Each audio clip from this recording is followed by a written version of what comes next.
As the first woman to be elected district attorney here in Denver, what sort of challenges have you faced in that role? I think there's always this thing about women being soft, soft on crime, which I'm not, and I don't think this office is. In fact, I know it isn't. So you have to kind of overcome that. What are some of the accomplishments that you're most happy about?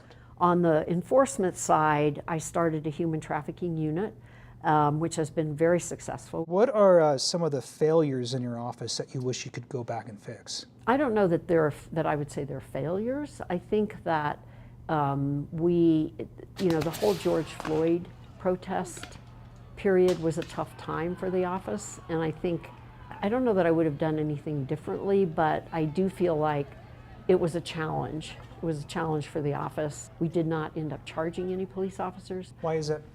Well, I would say the main reason was because we couldn't identify which officer had actually fired, they were firing those rubber bullets or 40 millimeter canisters. But in a lot of these civil cases, these officers were named. They were not named. It was filed against the Denver Police Department, which is a whole different thing. Denver's crime rate is a constant topic in the news about shootings in downtown, property crime, car thefts have been a huge issue over the last few years, fentanyl. Do you think your office has done enough? We continue to work on these issues, and I think we have done a good job of addressing crime. Crime is actually down in Denver for the last 2 years. It's been going down, including violent crime. I think the pandemic had a lot to do with that crime spike because it was all over the country, and it's coming down all over the country. What do you think is going to be the most pressing issue for the next DA? I think guns, fentanyl, and juvenile violence are probably the big ones.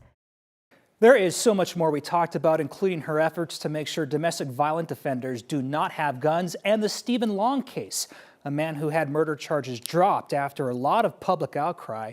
You can catch the entire 20-minute raw interview on 9news.com in a few minutes. McCann's last day is on Monday.